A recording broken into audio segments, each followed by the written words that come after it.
The present that wasn't, March 26, 2026. The 5-day pause is over before it even began. Less than 24 hours after President Trump announced his 15-point peace plan, calling it a present from Tehran, the world has been slapped with a cold reality. Iran has officially rejected the deal. But they didn't just say no.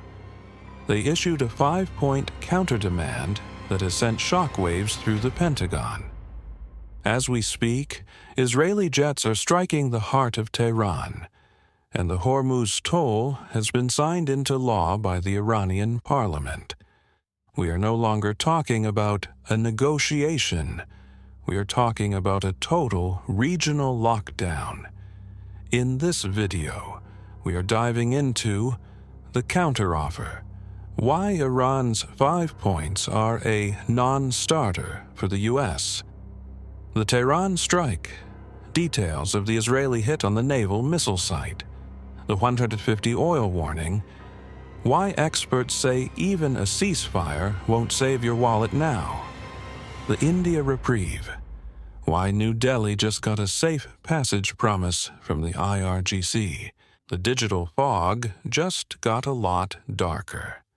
Let's connect the dots in 4 segments. Segment 1. The 5-point rejection. President Trump's plan was maximalist. Dismantle the nuclear program, open the strait, and end the proxies. Iran's response? A total inversion. Iranian Foreign Minister Abbas Araghchi appeared on state TV this morning and laid out Tehran's terms for peace. They aren't asking, they're demanding sovereignty over the strait. Iran wants the world to formally recognize the Strait of Hormuz as Iranian territory. War reparations. They are demanding billions in compensation for the February 28th strikes. End of assassinations. A guarantee that no more Iranian officials will be targeted. Lifting of all sanctions. Not a easing, but a total removal before a single drone stops flying. Non-interference. A permanent U.S. exit from the Persian Gulf. The White House's response was swift. Press Secretary Caroline Leavitt called the terms excessive and unreasonable. Trump has now warned. He is ready to unleash hell if Iran doesn't reconsider. We are currently in the 12-hour gray zone, where the Haiti 2nd Airborne is reportedly getting the go order for a ground move on Karg Island. Segment 2. The Israel-Tehran direct hit. While the U.S. talks, Israel is acting. Early this morning, the IDF confirmed a wave of surgical strikes across Tehran and Isfahan. This wasn't just a retaliation. It was a decapitation of Iran's naval power. The primary target? The submarine development site in Isfahan. This is the only facility in Iran capable of designing the unmanned vessels and suicide subs that have been harassing the U.S. Fifth Fleet. Israel's message is clear. While you talk about peace in Pakistan, we are ending the threat in Isfahan. But there is a terrifying detail. The UN Rights Chief, Volker Turk, warned today that missiles are landing dangerously close to nuclear sites on both sides. With a projectile hitting the Bushehr plant again yesterday, the unmitigated catastrophe isn't a future worry, it's a current risk. If a reactor is cracked, the radioactive cloud would hit Kuwait, Qatar, and Dubai within hours. This isn't war. It's a flirtation with an environmental apocalypse. Segment 3. The Dalal and the India Reprieve. For our viewers in India, the news is bittersweet. External Affairs. Minister S. Jaishankar had some choice words today, calling Pakistan a Dalal for their role in mediating the U.S.-Iran deal. But behind the fiery rhetoric, something huge just happened. Iran's parliament has officially moved to finalize the Hormuz toll bill. While most Western ships are being charged $2 million or outright blocked, Iran has released a list of friendly nations that will receive safe passage reprieves. India is at the top of that list. Tehran knows they cannot afford to lose New Delhi's neutrality.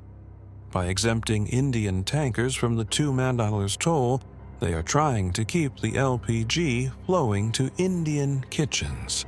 However, there's a catch. To get the safe passage, Indian ships must now coordinate directly with the IRGC. This puts the Indian Navy in a dangerous position. Do they coordinate with the enemy of their U.S. allies to save their economy? It's a diplomatic tightrope that could snap at any second. Segment 4, $150 oil and the Helium 2-week clock. Finally, let's look at the global fallout. BlackRock President Rob Capito dropped a bombshell today. Oil could spike to $150 a barrel even if the war ends tomorrow. Why?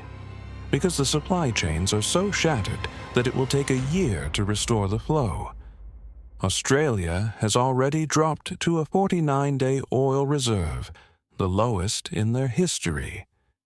And then there's the helium clock. We are now on day 10 of the Ras Laffan shutdown. Qatar Energy has declared force majeure. Fabs in South Korea have exactly 2 weeks of working inventory left. After that, the helium-sealed hard drives that power the world's data centers, the stuff that runs your banking, your cloud, and your AI, will stop being manufactured. We are watching a sovereign regime take over the most important water in the world. Iran is no longer just a nation. It's a global toll booth. Conclusion: the final battle. Trump says the war is close to an end. Tehran says it will end it on their terms. Meanwhile, the people of Iran are taking to the streets, calling this the final battle. If the Friday negotiations in Turkey don't happen, the 5-day pause will be remembered as the last moment of peace before the Samson option was finally triggered. What do you think? Should the U.S. accept Iran's counterterms to save the global economy, or is it time for total obliteration? Let me know in the comments. Subscribe for the next update. We are watching the world reset in real time. Stay informed, stay empathetic, and stay safe. I'm your host, and I'll see you in the next one.